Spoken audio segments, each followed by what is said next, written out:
Hello and welcome to the Connected Community Podcast. Today, my guest is Natalie Jovanic, who is a Master Therapeutic Counselor, a trauma recovery coach who combines somatic practices, parts work, and EMDR.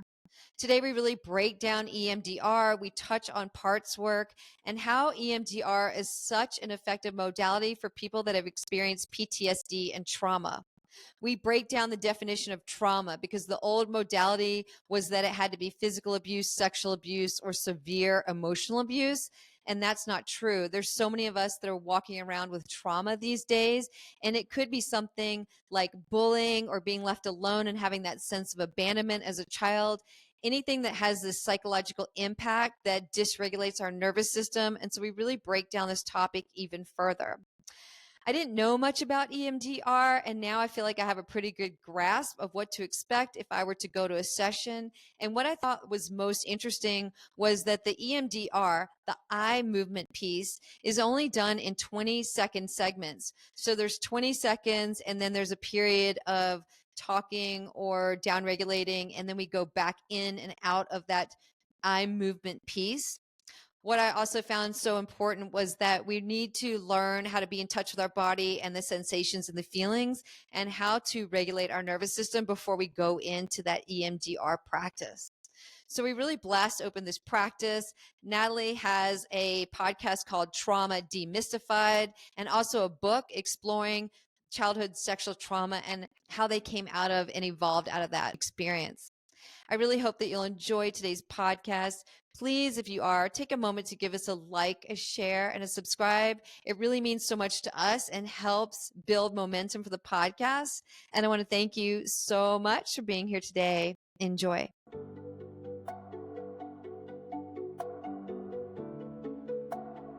Hello, and welcome to the Connected Community Podcast, a place to explore possibility through mindfulness, movement, and self-discovery.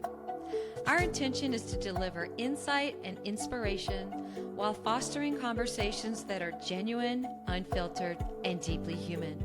We hope you will enjoy today's episode.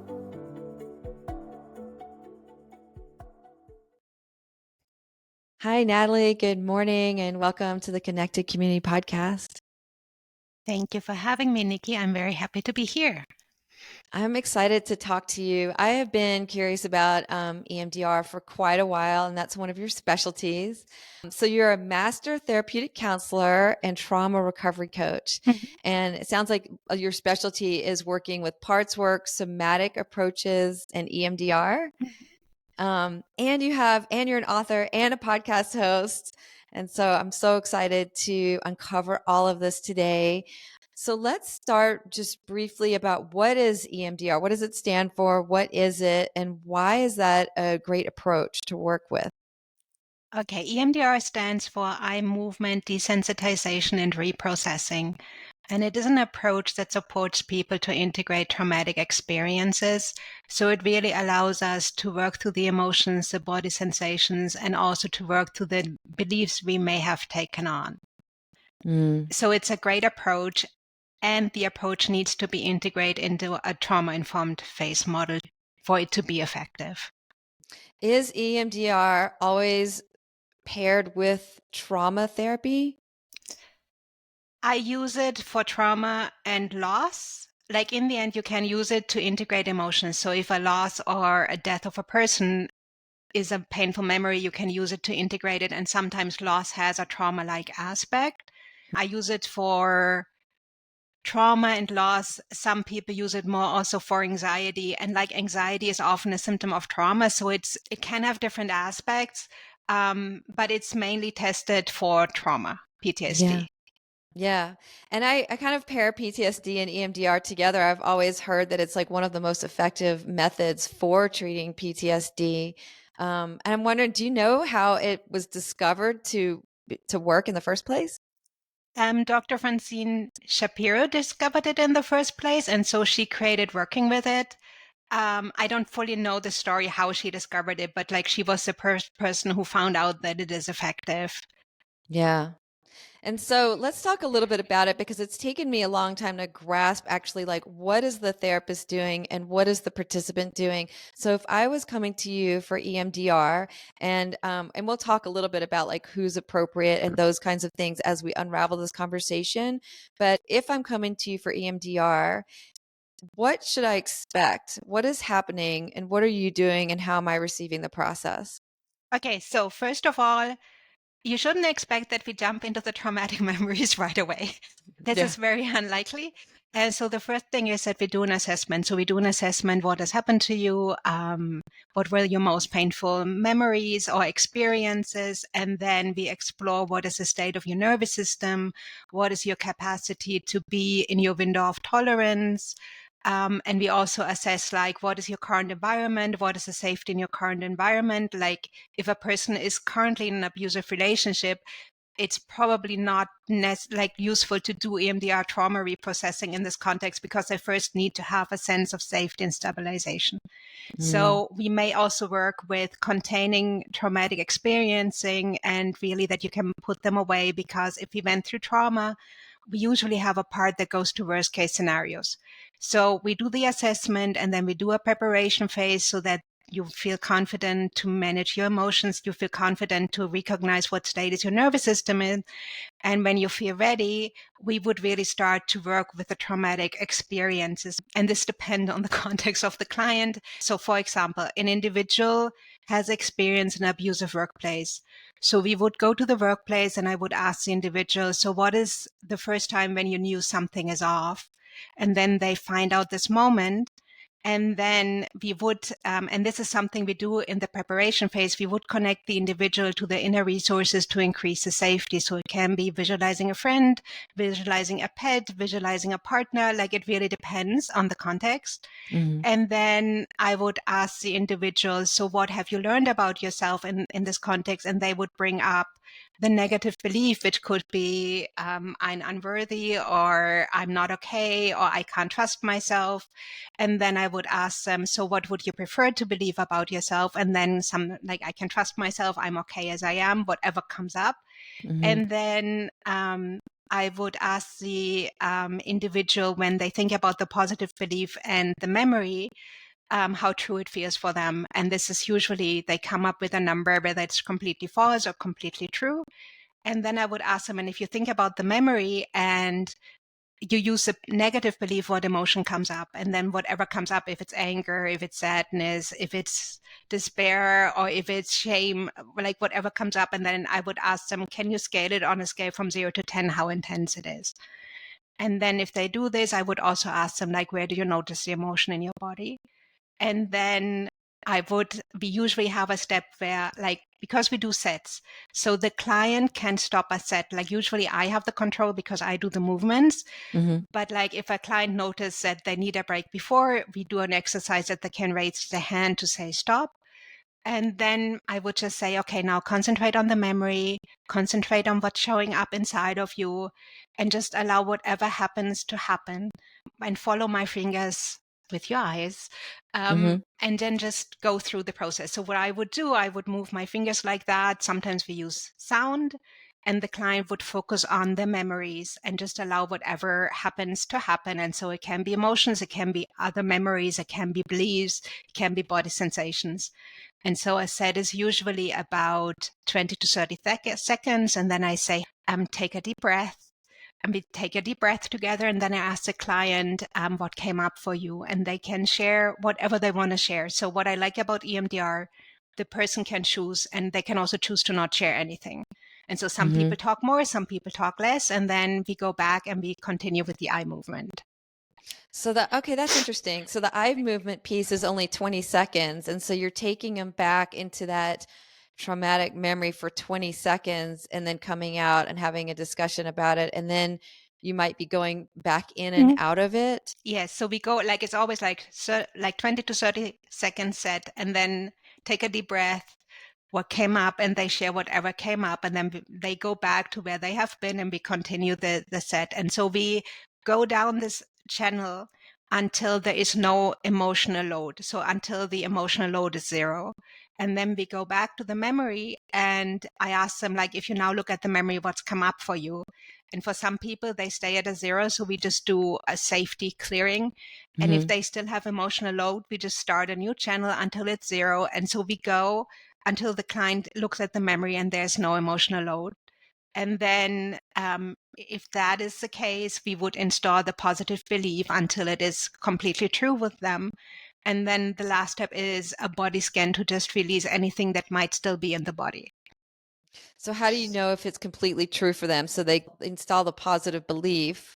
Then how do you I, know when it's actually integrated? I asked them, like, does this feel fully true on a scale from 1 completely false to 7 completely true? And so Mm-hmm. until everything is processed, until it feels for them, like it's not mine to assess, it's what the client says.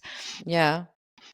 Okay, so you're starting out. So let's just go back. I know I jumped like all the way to the end because I'm like, what is EMDR? But there's so many steps that lead up to it. So really the first thing is going in, meeting with you, figuring out what the trauma is. So what if they know they have a trauma, but they don't know what the trauma is, but they have a trauma response?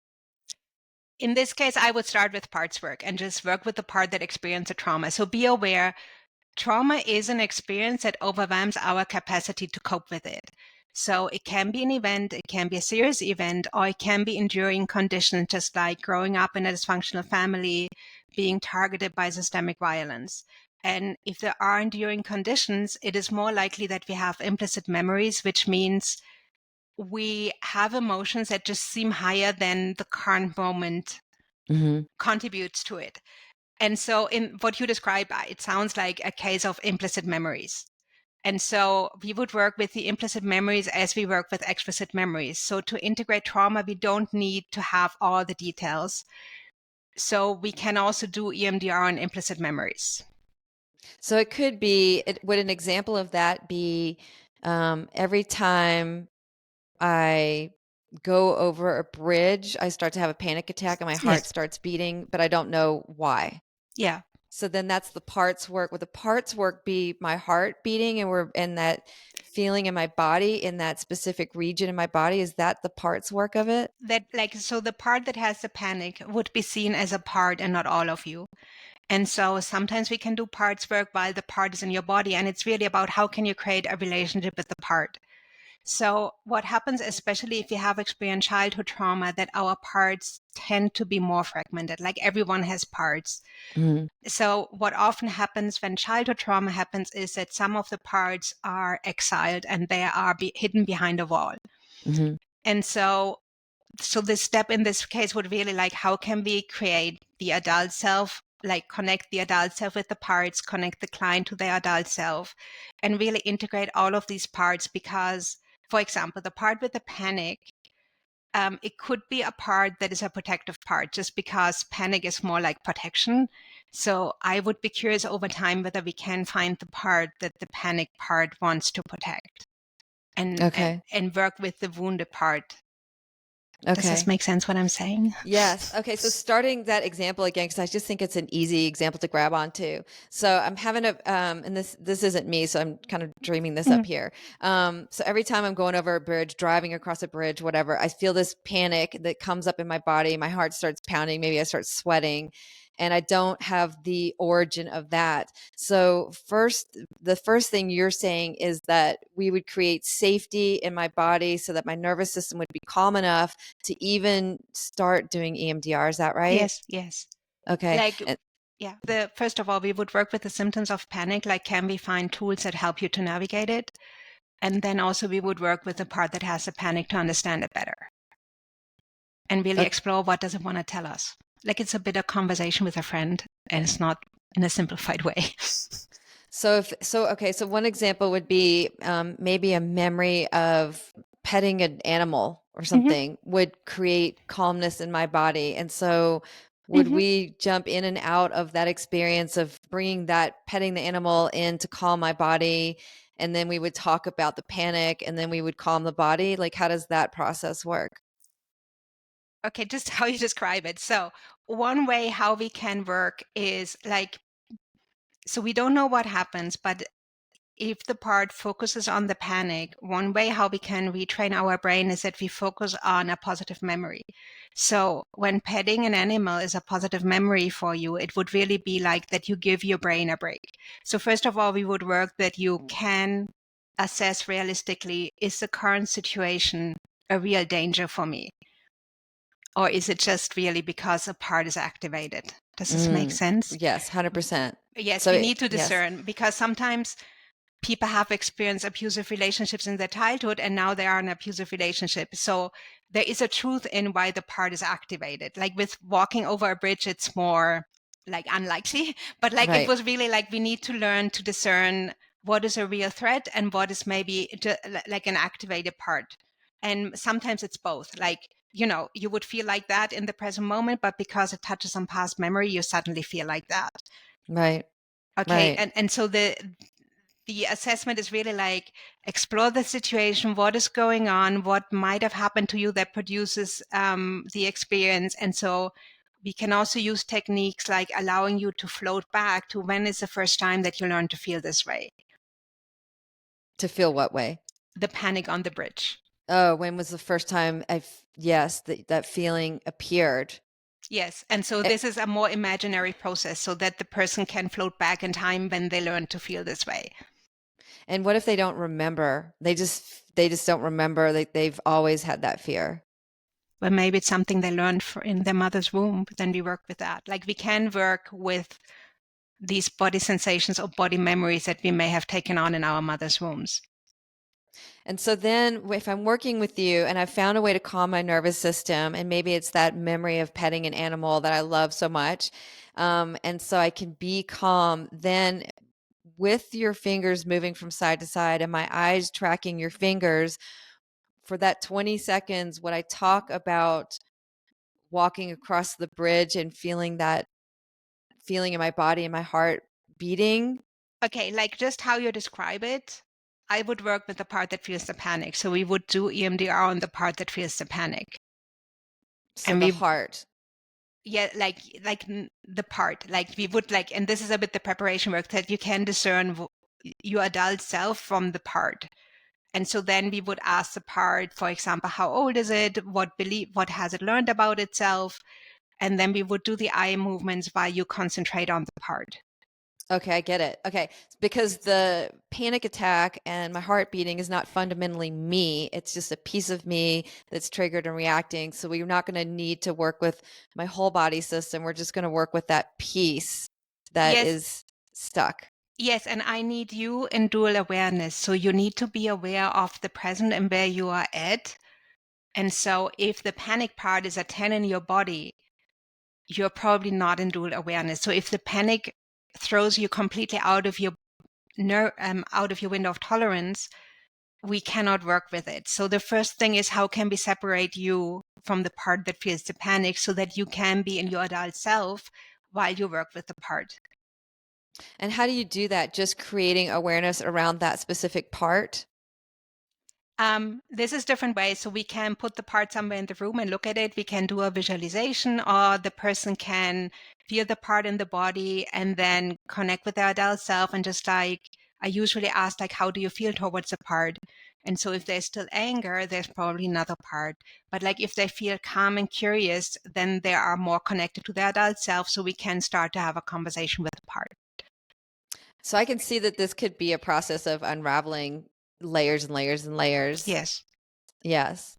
Or from what you were saying, it is possible to maybe, I mean, you're saying 8 to 10 sessions when we were pre-interviewing, but there is also a possibility that if there is a fear or a phobia or something like that that you're working, that it is possible to move through that in one session. Okay, and this really depends. Okay, in general, I can't predict how long EMDR might take. It really depends on what we touch on and the process of the individual. So what I've noticed with many of my clients, like it is about 10, 8 sessions, and at least they have a significant relief. If a person has already integrated a lot of their experience, because be aware trauma happens, but we start healing the moment it is over. Even if you have distressing symptoms, as soon as it's over, our mind starts healing. So I sometimes work with people who come to me who had also done a lot of work prior to coming to me. So it can be very quick in 1 or 2 sessions because they have already done a lot of healing. Yes, and they also might have a somatic practice, or they might have like a deep connection with their body already, so that they would move through that process faster. Yes. So this is a bit like it's unpredictable. It really depends. This is why I say assessment is so important. If somebody is already very well connected to their body, we can very quickly go into trauma resolution. Mm-hmm. I mean, this is also, what we were talking about, some of the myths with EMDR is that it's not necessarily right for everybody, or maybe it is, but not, there has to be some foundation laid beforehand. Is that right? Yes, like for example, I used EMDR to work with my childhood trauma and also to work with systemic trauma. However, when I used it, I already had developed all the skills that I needed to be in my body and in my window of tolerance. So when I started my healing journey on childhood abuse, I first needed to learn to feel emotions. I needed to learn to be in my body.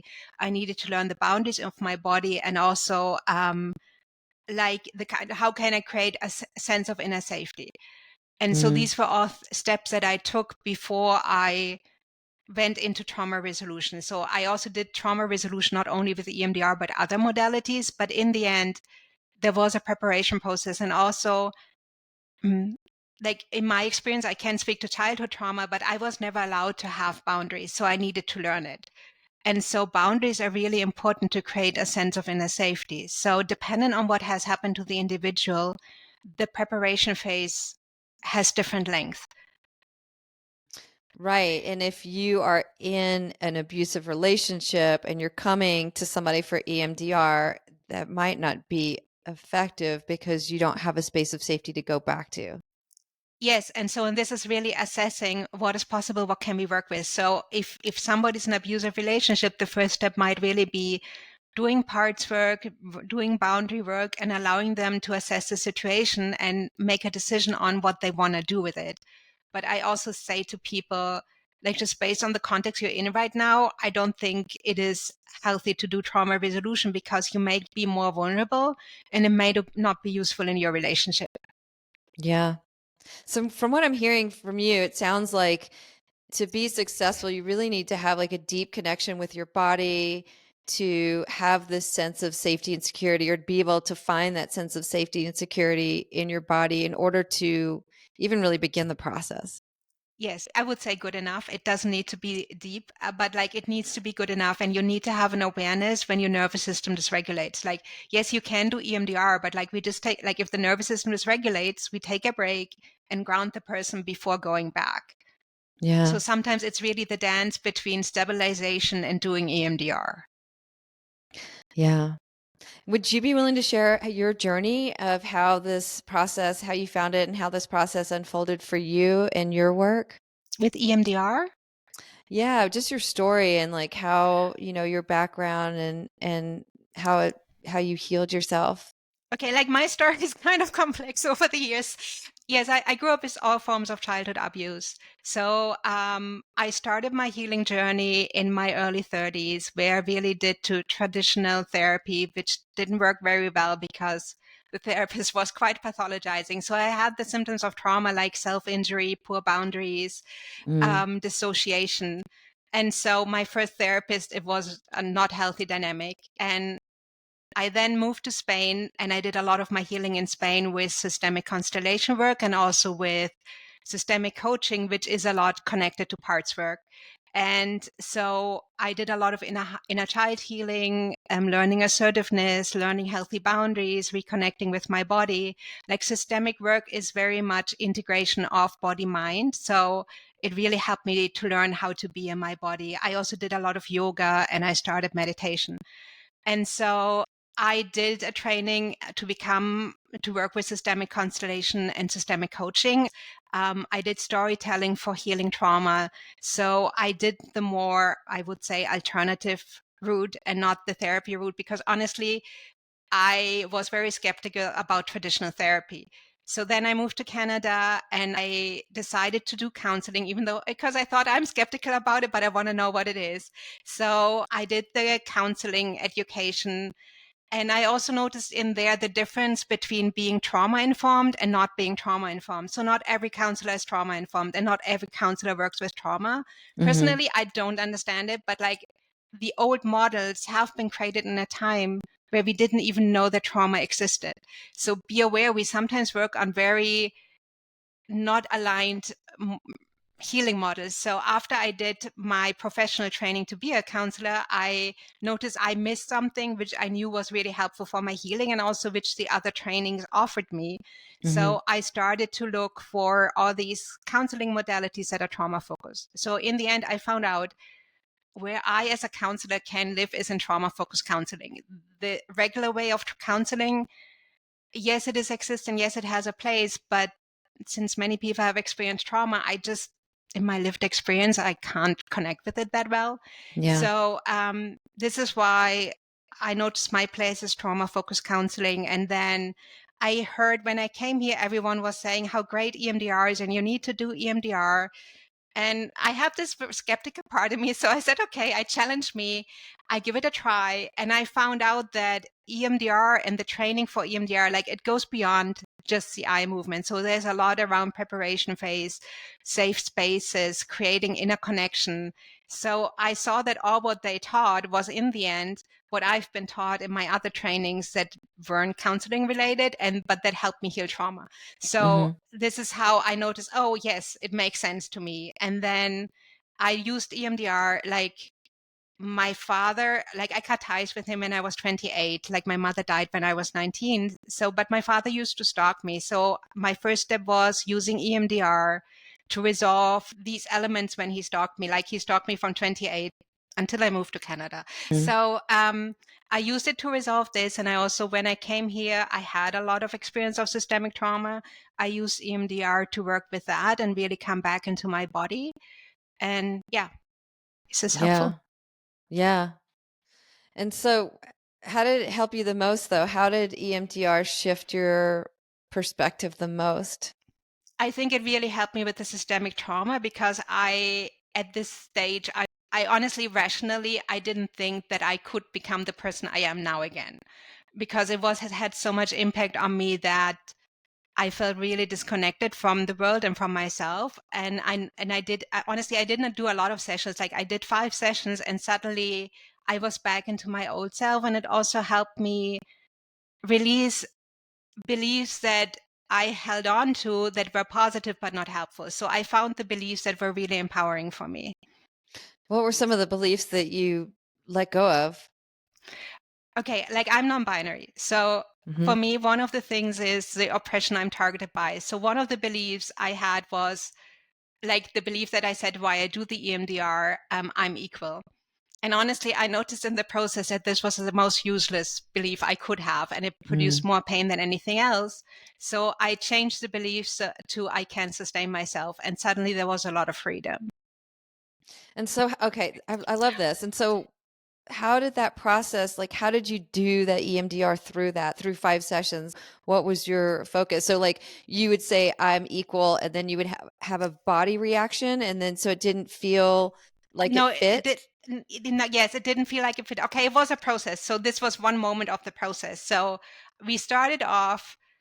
And it was funny because like my therapist, like they said, like connect with your inner resources. So I connected with all the resources that I have built in the groups when I was living in Spain.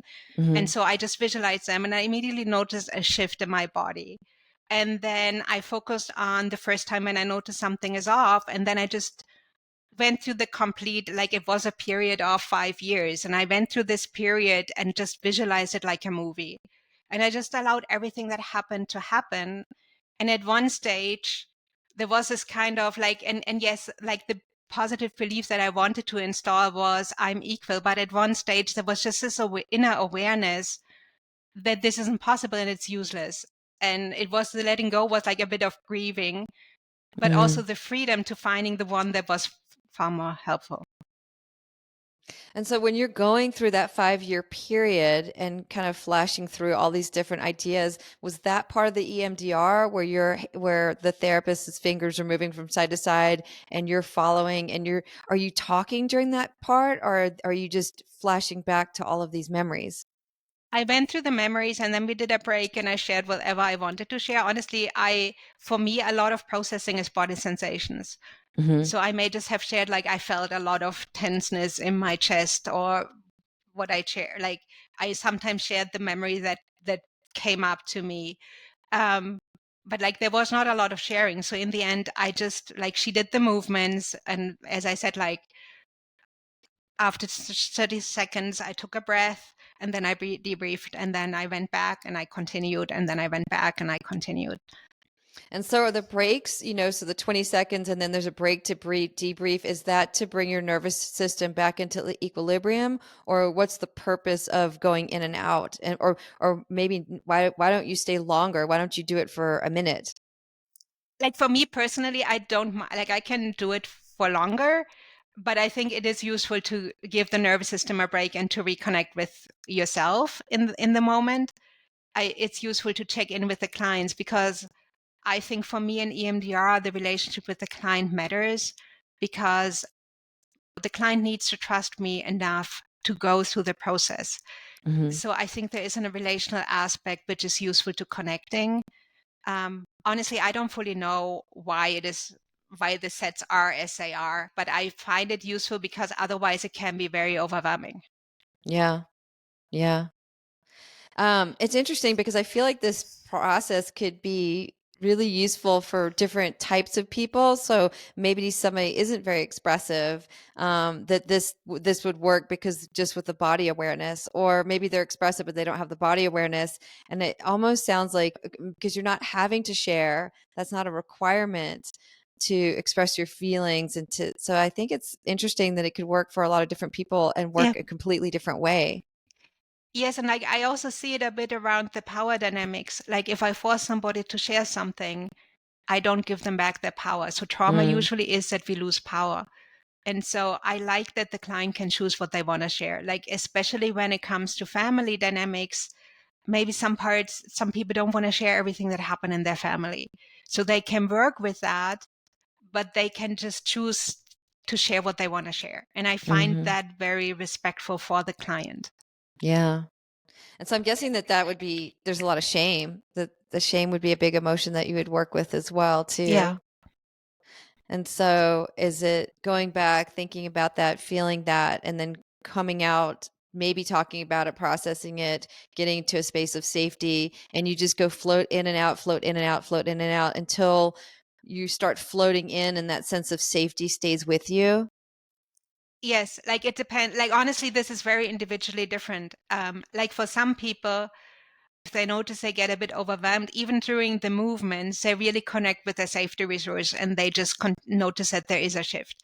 So, and this Yeah. is, I think, also the learning that people can do in EMDR, that they can move back and out, they can take care of their safety. In the end, it is, yes, to reprocess some memories, but it's also a learning process. Yeah. So I have a friend that's doing EMDR with a therapist right now, and she's processing a pretty intense trauma. And what she's been saying to me, and kind of the community that I'm in, that I'm hearing where people are doing that EMDR work, is that it can be really intense following the sessions. Do you find that? For me I haven't experienced that for me personally. We do EMDR as safe as possible. And there's always, like, there is a risk when we do trauma. So we choose the memories in a way that we try not to touch on past traumas that we are unaware of. However, it can happen. Like, because if you're unaware of it, like, we do the processing and suddenly we may touch on something that is connected to this that we didn't know about, and then there is an extreme intense emotion. So yes, it can bring up intense emotions, because after the session we usually put the memory into an imaginary container. However, your unconscious mind continues processing. Mm-hmm. Yeah.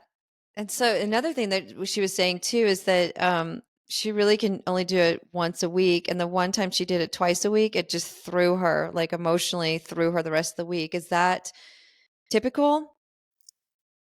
What is typical? It's complicated. Okay, first of all, usually when I do EMDR with somebody, we are not anymore in this regular once a week. It is really about what can the body of the client, what is useful for the body of the client, what can they integrate. So it can be every second week, it can also be once a month. And it also can be with some people, we do EMDR for 10 minutes in the beginning of a session, and then we do something else. So in the end, what kind of motivates the rhythm is really what is working for the client's body. Like I find twice per week quite a lot. Yeah. So like once a week, if this is working for them, great. So in the end, like what really we need to look and find the pacing that works for the client. Yeah. Yeah.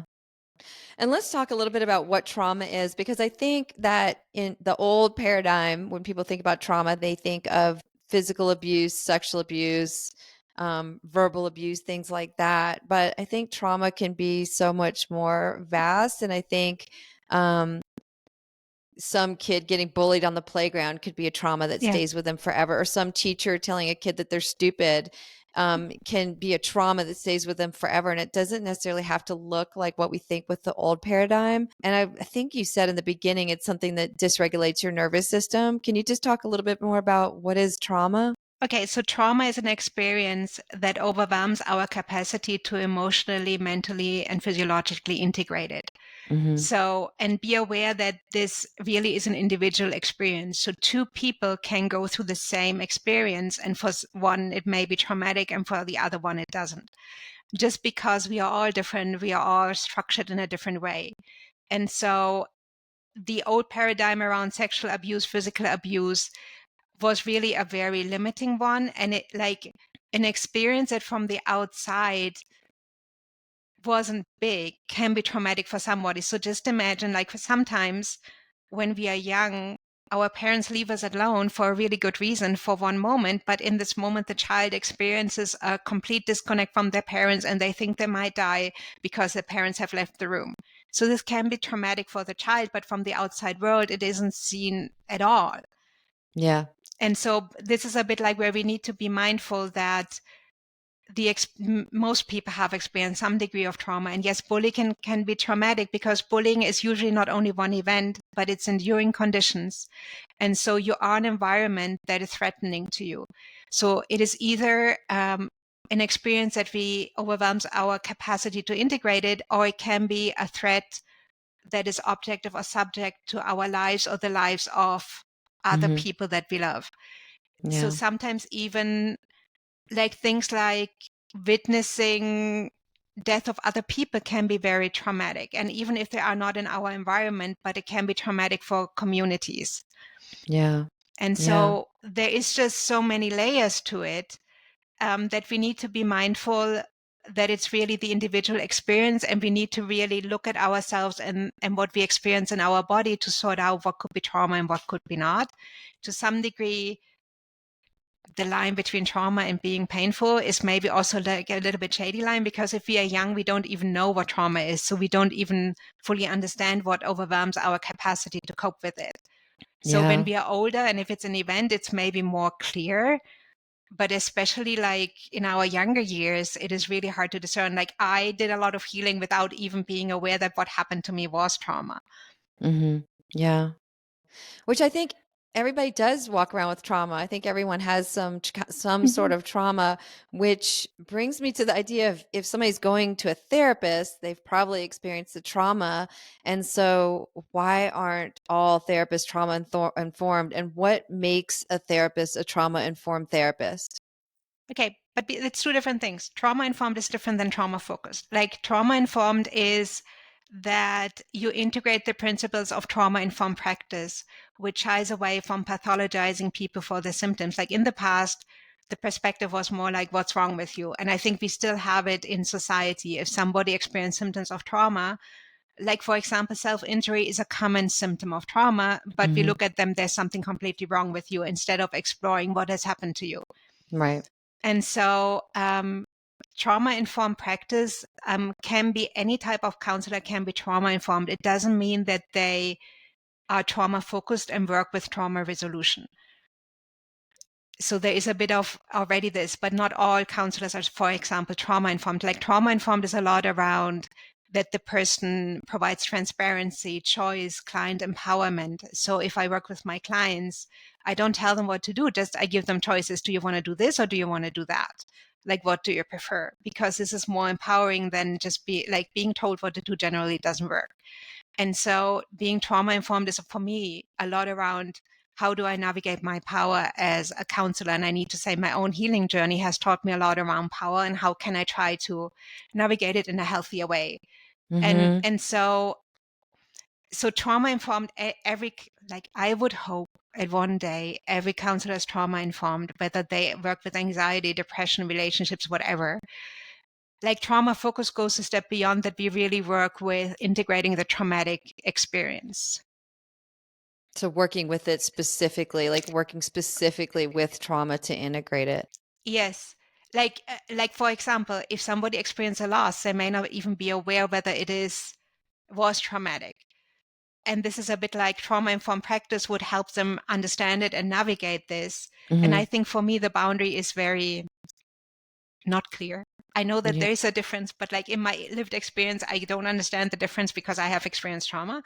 So I think it is for clients extremely difficult to navigate. And in my world, I think every counselor should be trauma focused because we never know what has happened to the person we worked with.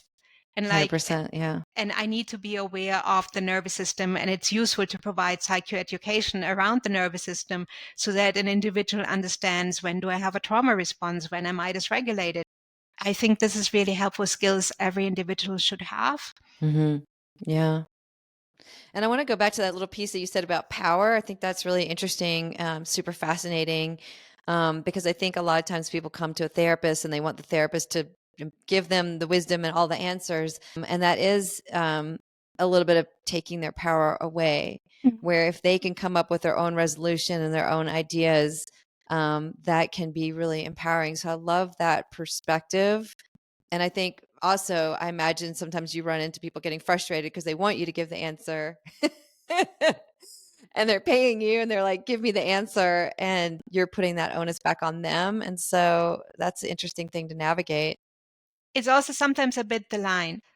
If the nervous system is extremely dysregulated, there might be more guidance. And if, like for EMDR, I don't need to do anything because the client kind of does their own process. And I think the thing is also, how do I do it? Like, I present people ideas and theories and I ask them what resonates with you and what doesn't, just so that I get an idea, what do they see in themselves? Because theories are just a theory, and the unique experience is more important than the theory. Yeah. Yeah. I love that. Do you find that there's any other myths around trauma or myths around EMDR or parts work? I don't like the competition that one methodology is better than the other. The truth is, it is like I integrate from different modalities because it allows me more flexibility to respond to a client's needs. So we have a couple of major trauma resolution modalities, and it's really about how can we find a mix that works for the client. So I don't think that any modality is better than the other. And sometimes they sell themselves like that, and that is simply not true. But it's really about how can we be flexible with what we offer our clients so that they can grow and transform their lives. Yeah. Yeah, there's many paths up the mountain, and I think people need to find the person that resonates with them and the method that resonates with them, and the one that feels the most comfortable. And this, I love that. This is just one. And anyone that thinks that like one person has the answer, they don't.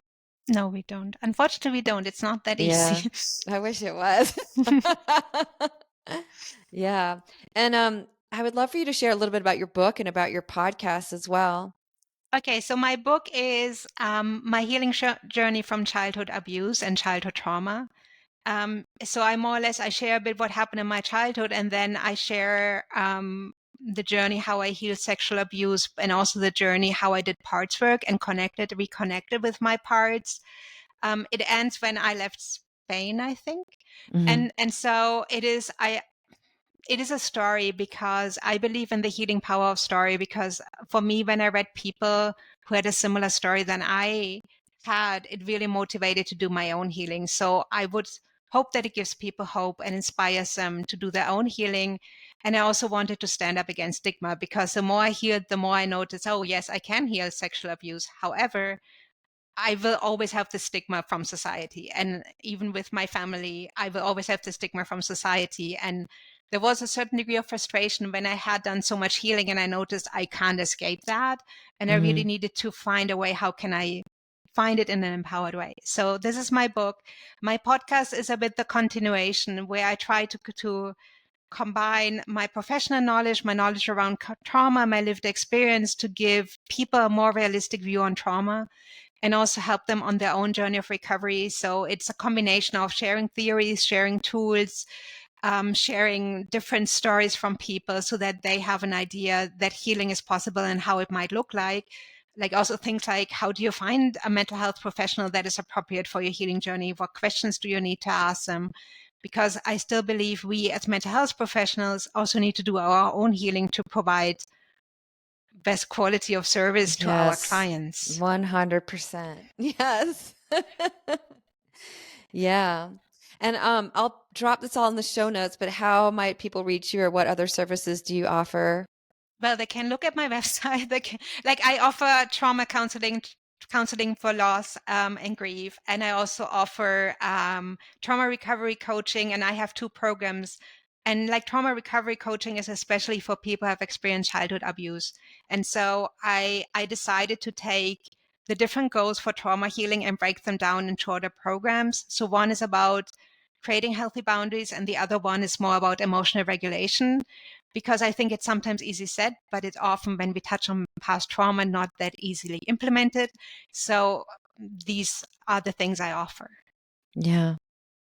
Well, thank you so much, Natalie. I really enjoyed this conversation. I feel like I have a little bit more of an understanding about EMDR and parts work, and I love your perspective on a lot of things that you shared and your story. So thank you so much for your time today. Thank you for having me. I appreciated it. Thank you for listening to the Connected Community Podcast. If you enjoyed today's episode, please like, share, and subscribe. I can be found at www.nickyyoga.com, NICKYYYOGA.com. Until I see you again next week, I hope you have a beautiful day.